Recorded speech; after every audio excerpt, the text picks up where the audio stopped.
If you clicked on this video, you're probably looking for a review of Enola Holmes 2. That's not what this is. We're just going to talk about how awesome Millie Bobby Brown and Henry Cavill are. So here we go. What is up, Flick fans? Welcome back to my channel. Just kidding. This is actually a review of Enola Holmes 2, the sequel to Enola Holmes. Almost forgot the name of the first. That doesn't make sense. Let's do this. Fresh off the triumph of solving her first case, Enola Holmes follows in the footsteps of her famous brother Sherlock, played by Henry Cavill, and opens her own agency, only to find out that life as a female detective for hire isn't as easy as it seems. Resigned to accepting the cold realities of adulthood, she's about to close shop when a penniless matchstick girl offers Enola her first official job to find her missing sister, but the case proves to be more puzzling than expected as Enola is thrown into a dangerous new world. The game has found its feet again. This film is rated PG-13 for some violence and bloody imagery. It actually hints to some things that could have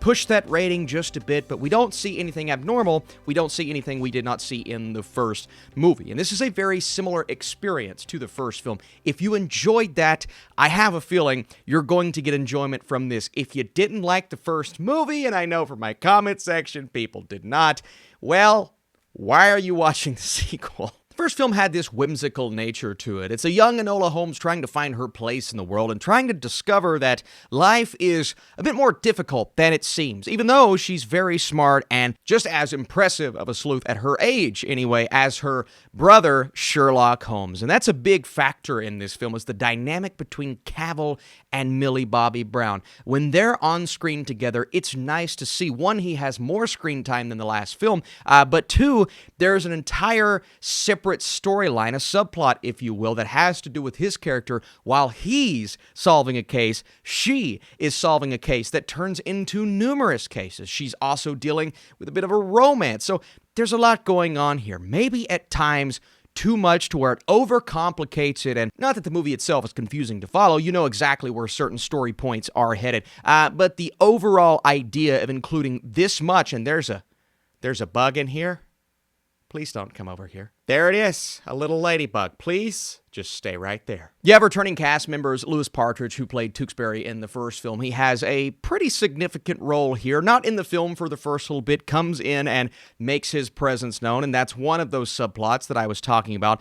Also, you know, the big-time actors like Helena Bonham Carter, their roles aren't as prominent in this movie because there are newcomers here that we start to shift and focus on. Sharon Duncan Brewster, David Thewlis, I enjoyed his character. He brings a nice presence to this film that I felt was needed, even though the trajectory of his character, it's fairly obvious where it's going to go, but when he's on screen, you don't mind as much because he's just very entertaining to watch. Speaking of entertainment, there are some really fun action scenes here. That's the bright side of bringing in a Henry Cavill, bringing in a Millie Bobby Brown. She not only commits to the emotional side of the role and, you know, winks and nods at the camera. You get those breaking the fourth wall moments here, and if I had something to compare that to, obviously the first film, you know, recently we got She-Hulk. I feel like this works much better than She-Hulk did. Maybe it's just the way that Millie Bobby Brown goes about it, but I like the writing from that standpoint. But she also commits to the action side of the role, and those action sequences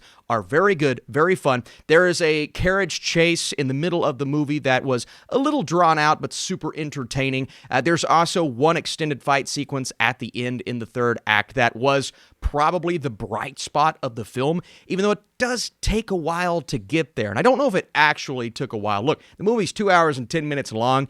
Maybe it didn't need to be that long, but it's more so just all of the little plot points that we're having to go back and forth between. We're in a moment. Later on, we go back to that moment to show another side of that moment. I'm saying the word moment a lot. We did that a few times, maybe a few too many times. Look, Enola Holmes is a character you like when she's on screen because you're learning more about her, how she processes information, like her brother, but in a bit of a different way. When she puts two and two together, it's always fun. And the coming of age aspect of this film, learning how to be an adult, learning how to handle things that either are or are not presented to her in a way that maybe she expects. So it's being with her throughout this journey. That's the fun part of this film. So when we're throwing in so many things and so many elements, and at the end, she's having to solve 2 or 3 problems. Her brother's having to solve a problem. Now, those plot points, they do start to come together, and it makes sense as to the why they were included in the film.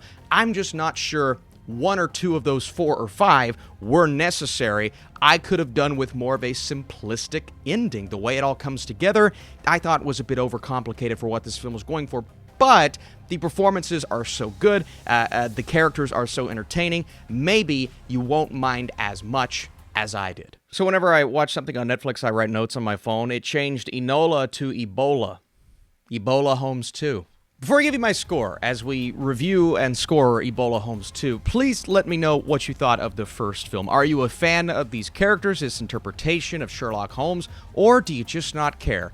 And if that's the case, thanks for watching this video regardless. Enola Holmes 2 is just as charming and well acted as the first. The story may be too complicated for its own good and a bit on the predictable side, but the journey is sweet nonetheless. I'm going a 61% with my score. On the fresh side of things, by the way, if you enjoyed this video, this review, dropping that like down below is the best way to help this channel. We have more reviews coming. Maybe I'm watching Manifest Season 4, maybe a couple more movies that drop this weekend, but get prepared because Monday is Black Panther, and next week is Black Panther week, followed by Knives Out 2. You guys are the best. See you soon.